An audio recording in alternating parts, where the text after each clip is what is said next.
Iran യുദ്ധം America കടുപ്പിച്ചേക്കുമെന്നുള്ള വിവരങ്ങൾ കൂടി ഇപ്പോൾ പുറത്തുവരികയാണ്. മറ്റൊന്നുമല്ല, ഉദ്യോഗസ്ഥരുമായി ട്രംപ് അസാധാരണമായ കൂടിക്കാഴ്ചകൾ നടത്തുകയും ഈ വിഷയത്തിൽ ചില തീരുമാനങ്ങളിലേക്ക് എത്തുകയും ചെയ്യുന്നുണ്ട്.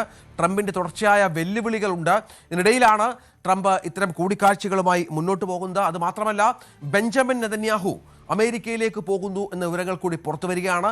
തിങ്കളാഴ്ച അവിടെ എത്തും. ചൊവ്വാഴ്ച ട്രംപുമായി കൂടിക്കാഴ്ച നടത്തും. അത് യുദ്ധം വീണ്ടും പൂർവാധികം ശക്തിയോടുകൂടി തുടരുന്നതിനുള്ള കൂടിക്കാഴ്ചയാണോ എന്ന സംശയങ്ങളൊക്കെ ഉണ്ട്.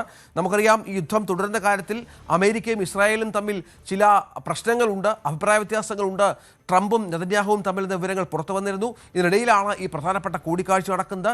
അത് വളരെ പ്രധാനമാണ്. യുദ്ധത്തിൻ്റെ ഗതി അത് നിശ്ചയിക്കുമെന്ന കാര്യത്തിൽ സംശയമില്ല. ഏതായാലും അജയ് സുധാ ബിജു ചേരുന്നു. അജയ്, ഇപ്പോൾ ഒരു തലത്തിൽ ചർച്ചയ്ക്കുള്ള ചില സൂചനകൾ കൂടി ലഭ്യമാകുമ്പോഴാണ് ട്രംപിൻ്റെ പുതിയ മുന്നറിയിപ്പുകൾ വരികയും ചില കൂടിക്കാഴ്ചകൾ സംഭവിക്കുകയും ചെയ്തത്. ഏതായാലും യുദ്ധം അവസാനിപ്പിക്കുന്നതുമായി ബന്ധപ്പെട്ട കൂടിക്കാഴ്ചകളാണ് ഉദ്യോഗസ്ഥരുമായി നടത്തുന്നത്. നമുക്ക് വിശ്വസിക്കാനാവില്ല. ട്രംപ് എന്തൊക്കെയോ പുതിയ തന്ത്രങ്ങൾ മെനയുന്നുണ്ട്.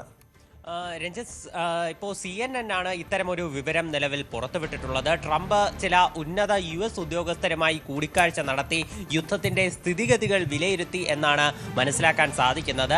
ഈ യുദ്ധത്തിൽ ട്രംപ് ഉദ്യോഗസ്ഥരോട് ചോദിച്ചത് രണ്ട് കാര്യങ്ങളാണ്. അതായത്, ഇറാനുമായി നിലവിൽ US ആക്രമണങ്ങൾ അവസാനിപ്പിച്ച് ഒരു ചർച്ചയിലേക്ക് കടന്നിരിക്കുകയാണ്. ഈ ചർച്ച എന്തെങ്കിലും കാരണവശാൽ പരാജയപ്പെടുകയാണെങ്കിൽ ഇറാനുമായി ഒരു തുറന്ന യുദ്ധത്തിലേക്ക് പോയാൽ എങ്ങനെയായിരിക്കും അവരെ പരാജയപ്പെടുത്താനുള്ള സാധ്യതകൾ, അതുപോലെ അതിനുള്ള സാമ്പത്തിക ശേഷിയും ആയുധശേഷിയും എങ്ങനെയാണ് ഇപ്പോൾ പ്രതിരോധ മന്ത്രാലയത്തിനുള്ളതെന്നുമാണ് ട്രംപ് പ്രധാനമായിട്ടും ചോദിച്ചത്. ട്രംപ് ഇപ്പോൾ മാധ്യമങ്ങളോട് പ്രതികരിച്ചതും ഏതാണ്ട് ഇത്തരത്തിൽ തന്നെയാണ്. ട്രംപ് നിലവിൽ വൈറ്റ് ഹൗസിൽ വെച്ച് മാധ്യമങ്ങളെ കണ്ടപ്പോൾ പറഞ്ഞത്, US നിലവിൽ ടെഹ്റാനുമായി ഈ ആണവ കരാർ സംബന്ധിച്ചുള്ള വിഷയങ്ങളും സമാധാന കരാറിന്റെ സാധ്യതകളും ചർച്ച ചെയ്തുകൊണ്ടിരിക്കുകയാണ്. ടെഹ്റാൻ ഇപ്പോൾ കാര്യങ്ങളെ കൂടുതൽ ഗൗരവമായി കാണുന്നു എന്നാണ് തനിക്ക് മനസ്സിലാക്കാൻ സാധിക്കുന്നത്. അങ്ങനെയാണെങ്കിൽ ഉടൻ തന്നെ ഒരു സമാധാന നീക്കം അത് ഉണ്ടായേക്കാമെന്നും ട്രംപ് ഒരു പ്രതീക്ഷ പങ്കുവച്ചു. അഥവാ ഇറാനെ തിരിച്ചടിക്കാനാണെങ്കിൽ US-ന് അത് വളരെയധികം എളുപ്പമാണ്. US ഇപ്പോൾ ലോക്ക് ആൻഡ് ലോഡഡ് ആയിട്ട് വെച്ചിരിക്കുകയാണ്. ഏത് നിമിഷം വേണമെങ്കിലും ചർച്ച പരാജയപ്പെട്ടാൽ അവർക്കെതിരെ ആക്രമണം നടത്തുമെന്നും ട്രംപ് മാധ്യമങ്ങളോട് സൂചിപ്പിച്ചിട്ടുണ്ട്. അതിനിടെ അദ്ദേഹം ഇറാന്റെ ഏതാണ്ട് 250ഓളം എയർക്രാഫ്റ്റ് ജെറ്റുകളും 150ഓളം ബോട്ടുകളുമെല്ലാം നശിപ്പിച്ചു എന്നുള്ള ഒരു അവകാശവാദം കൂടി ഉന്നയിച്ചിട്ടുണ്ട്.